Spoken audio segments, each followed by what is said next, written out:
ni nyaka giti kuom higni 4 kata bedo ni county assembly kawuono nigi bura moro moyiedhi matemo ng'ene na paro mar thicho ko jalup governor Migosi Oduol Denge. Mago gin weche moko ma bende Ramogi TV gi Ramogi FM bro bedo kaloni e county mano Masia. Mopogore kod mano nyakor mojwang we kor waidh ngas mamalo wadhi e siasa gi weche mag osuru kaloro koda finance bill 2023 ma wach matine nde osebedo kasolo paro mopogore ka tenda Azimio la Umoja oluongo PG mago jood bura mag mane bwo Azimio ma bedo kod lalruok ni to gidhi chung kon mane e wach mar finance bill 2023. Jay Bonyo, ang'eni ma wach ma bende kaka in ng'at maluwo weche mag osuru gi pesa ma en koro pigi.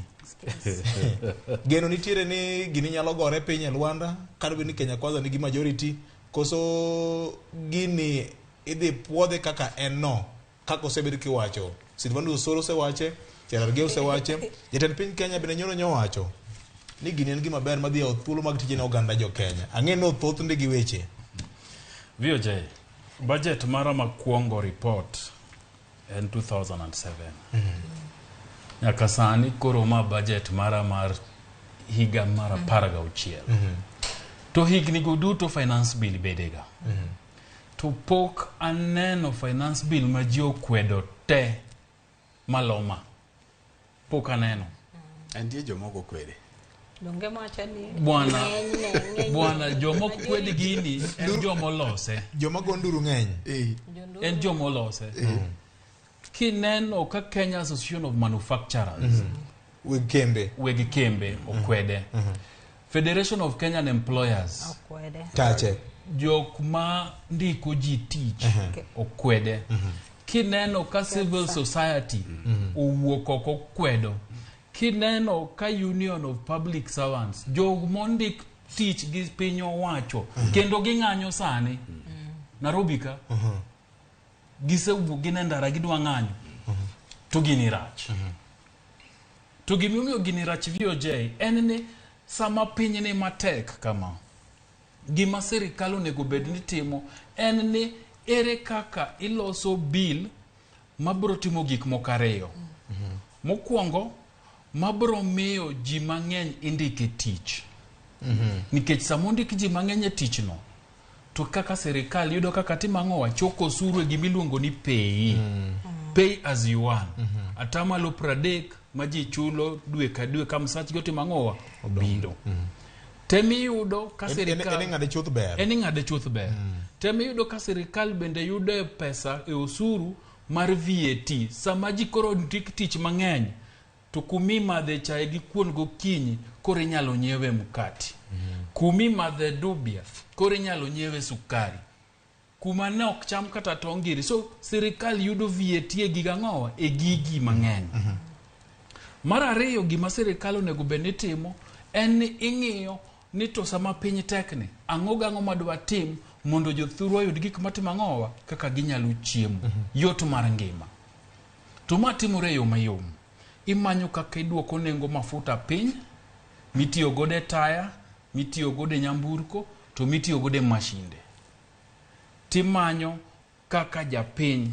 nyalo bedo ni timang'owa increase production mare ka gine pur kopuro oduma kopuro muogo to chiro ni kanye magitimang'owa magigi nyalo uso to sirkal ni gima timo sani en ni piny tek gik moko dioji to kore kosuru timang'owa dhi malo gima chunyo osuru ni ma ji ogede miluongo ni housing fund ni VOJ kiloso gi Kwame Owino ma wuod luo motelo ne think tank mag weche mag uchumi ma piny kae iluongo ni Institute of Economic Affairs Kwame Brokoni ni research magisetimo wacho na tamalo mar ji mang'eny Kenya kae odak e gwenge jomodak e gwenge gi giwuok e miech gi ka gidhi tiyo tije gi gin joma nigi udigi joma nitiere karibu atamalo 30 kende modong makoro nitiere chuny bombe kaka Kisumu, Nairobi, Mombasa, Eldoret, Nakuru, Gere gin gima gidwaro malichie moloyo en ot minyalo chule yo mayot dwe ka dwe bedo nigi nyiewo udi nigi dwa bet gi udi mamag gi ok tim ang'owa ok obadhogi nikech ng'eny gi bende nigi udi kanye Kaluo. to gin jogo mobiro tich e boma ma tok tieko tich to timo ang'owa dok dala koritaya to dok dala kapo ni tije motimo Nairobi ni orumo to timo ang'owa odok dala en gi ot dala so kidwa chuno jogi no sach gi dwe ka dwe idwa go wiye atamalo 3 tayari sirkal osego wiye atamalo 30 nitiere NSSF kacha mabende sani koro dhi atamalo 6 mano nyiso ni msach ng'ani atamalo 40 sirkal dwa dong godo 40% sirkal dwa dong godo to 60% mapodi dong godo chande midwa dhi miye lwetini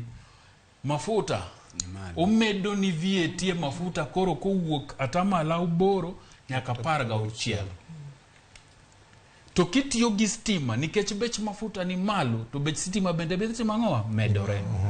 to ka bech stima osemedore to bech mafuta medore to nitie gimoro ni inflation mwatimo wawacho ni ipimo godo kaka chal mar ngima chal nikech en malo e bech stima ka nitie gimiluongo ni inflation adjustment bende timo ng'owa dhi malo ichaki mede wach mar dola gik mwatiyo godo Kenya ka mang'eny wa omo sama dola ni malo kama gigi ome bei mani malo ka gibire Kenya ka to jomomo gi nyaka usge bei mana ng'owa malo chal ka gima ja Kenya nani pesa makoro dong godo ma sirkal ok kaw chalo mna ni en atamalo 45 kende to ng'ama tiyo matek mama sache mimiya atamalo 100 sirkal koro chalo ka gima kaw atamalo 65 magi gik masani okonego bene sirkal donjore godo ni dwa keto ngima moridore kamano kata bed mnani un gi priority areas umudwa timo kaka sirkal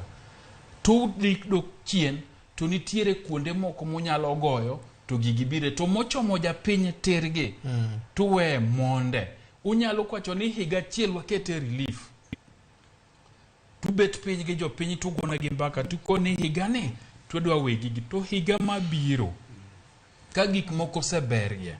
ka ngima nengo mar piny osebetie maber to koro wabrogo wi gigi mondo watim ang'owa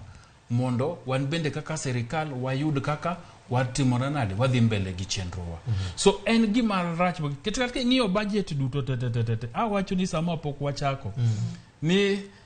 nyarawila gere koro wuok mager nikech kineno headline wakawuono to japiny dwa penjore ne to en wuoth mana midwa wuoth gi bilion 2 to piny to tek en ang'o ma migao mar Musalia Mudavadi dwa nyiewe mtokni mag milion 400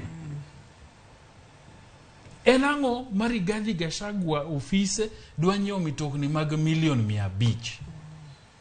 so magi gik ma japiny bende penjore so an VOJ mondo awene jowetena pok aneno finance bill e higni duto masebedo ka wiluo weche ohala kaka jandiko higni 16 pok anene finance bill manigi to kaka mani godo to adiera makende en ni kata bed mana ni jogi nikech bunge kacha to gin gi numbers gidhi kale to gin ni